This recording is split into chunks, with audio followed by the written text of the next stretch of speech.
Tube Tamil வணக்கம். ஈரானில் இருக்கின்ற பாடசாலை ஒன்றின் மீது ஈரான் அமெரிக்க இஸ்ரேல் போர் தொடங்கிய மாசி மாதம் 28 அமெரிக்கா ஏவிய டாம் குவாக் என்கின்ற ஏவுகணை மூலமாக பாடசாலையில் 155 பேர் மரணமடைந்தது தெரிந்தது. இதில் 77 ஆண்கள், 43 பெண்கள், 26 ஆசிரியர்கள், 7 பெற்றோர், ஒரு பேருந்து வண்டி சாரதி ஆகியோர் மரணமடைந்தார்கள். இந்த மரணத்தில் அமெரிக்காவினுடைய டாம் குவாக் என்கின்ற ஏவுகணை விழுந்திருக்கின்றது. இந்த ஏவுகணையை இஸ்ரேல் பாவிப்பதில்லை, அமெரிக்கா தான் பாவிக்கின்றது. எனவே இந்த தாக்குதலில் அமெரிக்கா தான் இருந்திருக்கின்றது என்று அமெரிக்க ஊடகங்களாகிய CNN, தி நியூயார்க் டைம்ஸ் ஆகியன ஆய்வுகளின் பின்னதாக பொறுப்பு அமெரிக்கா தான் என்று கூறியிருக்கின்றன. இந்த நிலையில் விசாரணைகள் இறுதி கட்டத்தை அடைந்து கொண்டிருக்கின்றன. அமெரிக்கா போர்க்குற்றம் இழைத்த நாடாக வருவதற்கான விளிம்பு நிலையில் இப்பொழுது வந்து நிற்கின்றது. இந்த இடத்தில் அமெரிக்க அதிபர் இந்த தாக்குதல் அமெரிக்காவினுடைய தாக்குதலா என்று தனக்கு இப்பொழுது சந்தேகம் ஏற்படுவதாக கூறுகின்றார். சில வேளை ஈரான் செய்த டாம் குவாக் ஏவுகணை மூலமாக ஈரான் தாக்கி இருக்கலாம். ஈரானுடைய ஏவுகணைகள் குறி விலகி செல்லுகின்ற ஏவுகணைகளாக இருக்கின்றன. ஆகவே இந்த பாடசாலை மீது குறி தப்பி இது விழுந்திருக்கலாம் என்றும் அவர் குறிப்பிடுகின்றார். ஆனால் ஈரான் இதை ஏற்பதற்கு தயாராக இல்லை. இந்த இடத்தில் பல தவறுகள் நடைபெற்று இருப்பதாக தெரிவிக்கப்படுகின்றது. ஈரான் மீது முதல் நாள் 96 மணி நேரங்களில் ஏவப்பட்ட ஏவுகணைகளினுடைய எண்ணிக்கை 2000.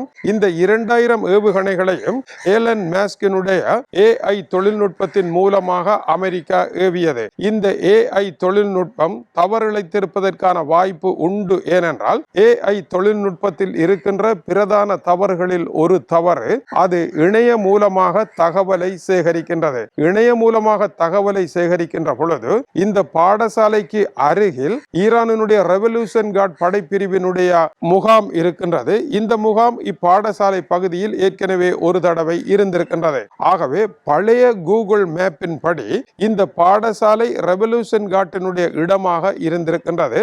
AI தகவலை சேகரிக்கின்ற பொழுது இந்த பாடசாலை ரெவல்யூஷன் கார்டினுடைய முகாம் என்று தகவலை சேகரிக்க வாய்ப்புண்டு. ஏனென்றால் உதாரணமாக ஒரு நபரை பற்றி, இவரை பற்றிய தகவல்களை தா என்று AI இடம் நீங்கள் கேட்பீர்களாக இருந்தால் அவரை பற்றி ஏற்கனவே எழுதப்பட்ட பொய்யான செய்திகளை எல்லாம் திரட்டி மெய்யான செய்திகளையும் இணைத்து பொய்யை மெய் போல இவர் இப்படிப்பட்டவர் என்று AI உங்களுக்கு தரும். அப்படி தருகின்ற பொழுது ஏற்கனவே எழுதப்பட்ட ஒரு பொய் செய்தி, அதனுடைய பின்புல வரலாறு எதுவுமே தெரியாமல் AI செயற்படும். இது போலத்தான் இந்த பாடசாலையிலும் செயற்பட்டிருக்கின்றது என்பதை வெளியில் பேசாமல் இந்த செய்தி வெளியாகி இருக்கின்றது. எனவே AI தொழில்நுட்பத்தில் இருக்கின்ற தவறுகள் குறித்தும் இந்த இடத்தில் ஆய்வு அவசியமாக இருக்கின்றது.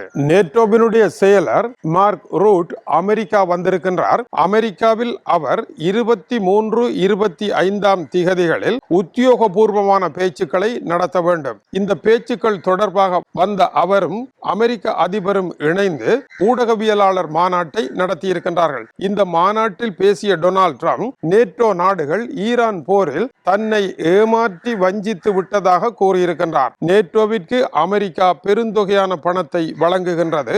அந்த பணத்தில் பாதுகாப்பை உறுதி செய்த பின்னர் நேட்டோவில் இருக்கின்ற அமெரிக்கா ஒரு பெரும் போரில் ஈடுபட்டிருக்கின்ற பொழுது போருக்கு வர தவறினார்களாக இருந்தாலும் ஒரு சம்பிரதாய பூர்வமாக ஆவது நாங்கள் உங்களுக்கு உதவி செய்ய வேண்டுமா என்று நேட்டோ நாடுகள் தன்னிடம் கேட்கவில்லை என்றும் அது தனக்கு வருத்தமாக இருப்பதாகவும் நேட்டோவினுடைய செயலரை பக்கத்தில் வைத்தபடியே உலக ஊடகங்களுக்கு டொனால்ட் ட்ரம்ப் நேற்று கூறினார். இதனால் மிரண்டு போன நேட்டோ செயலர் தன்னுடைய கருத்துக்களை முன்வைத்தார். நேட்டோ நாடுகள் அப்படி அல்ல, அமெரிக்காவிற்கு என்றும் உதவி செய்ய தயாராகத்தான் இருக்கின்றன, அமெரிக்காவின் பக்கமாகத்தான் இருக்கின்றன என்று எப்படி உலக நாடுகளுக்கு அதிகமான வரியை விதிக்கப் போகின்றேன் என்று ஒரு கடதாசி மட்டையில் நாடுகளை எழுதி டொனால்ட் ட்ரம்ப் இணைய காலத்தில் பேசியது போல இவரும் ஒரு கடதாசி மட்டையில் நேட்டோவில் இருக்கின்ற நாடுகள் எவ்வளவு பணத்தை வருடம் தோறும் நேட்டோவிற்காக செலவிடுகின்றன,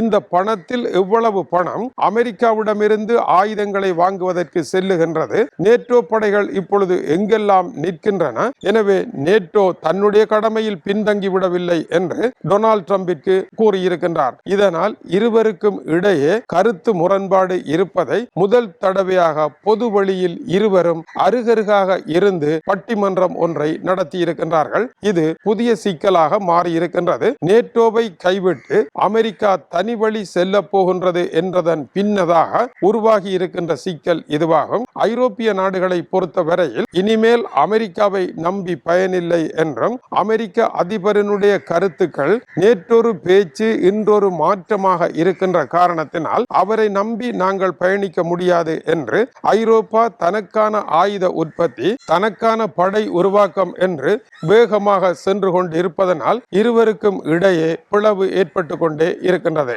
மறுபுறம் இத்தாலியினுடைய பெண் பிரதமர் ஜியோர்ஜியா மெலனி தவறாக விளங்கி கொண்டு கருத்துக்களை கூறுகின்றார் என்றும் அவர் மீதான தன்னுடைய அதிருப்தியையும் டொனால்ட் ட்ரம்ப் வெளியிட்டிருக்கின்றார். அதாவது ஈரான் போர்க்களத்தில் இத்தாலி அமெரிக்காவிற்கு உதவ மறுத்து அமெரிக்க விமானங்களுக்கு படைத்தளங்களை வழங்க மறுத்த காரணத்தினால் இத்தாலியுடன் இருந்த அமெரிக்காவினுடைய நல்லுறவும் கெட்டு போய் இருக்கின்றது. ஏற்கனவே ஆயுத உற்பத்தியில் பிரான்ஸ் அமெரிக்கா இடையேயான உறவு பிளவுபட்ட நிலையில் நிற்கின்றது. எனவே மேற்கு நாடுகள் இப்பொழுது பொருளாதார வளத்தில் மற்ற நாடுகளினுடைய முன்னேற்றம் காரணமாக செல்வத்தை அதிகமாக உழைக்க முடியாத சூழலில் இருக்கின்ற செல்வத்தை பங்கு போடுவதில் அவர்களுக்கு இடையே முரண்பாடுகள் நிலநடுக்கமாக வெடிக்க ஆரம்பித்திருக்கின்றன. வறண்ட நிலம் வெடிப்பது போல இந்த நாடுகளுக்கு இடையே பொருளாதார ரீதியாக வெடிப்புகள் ஏற்பட ஆரம்பித்து இருப்பதன் அடையாளமாக இது இருக்கின்றது. தொடர்ந்து இணைந்திருங்கள். மேலும் மேலும் பல செய்திகள் வந்து கொண்டு இருக்கின்றன. பிரான்சில் மதுபானம் அருந்துவதற்கு தடை விதிக்கப்பட்டிருக்கின்றது. ஏனென்றால் அதிகமான வெப்பத்துடன் மதுபானத்தையும் அருந்தினால் உயிரிழப்பு ஏற்படும் என்பதனால் இன்று வெள்ளி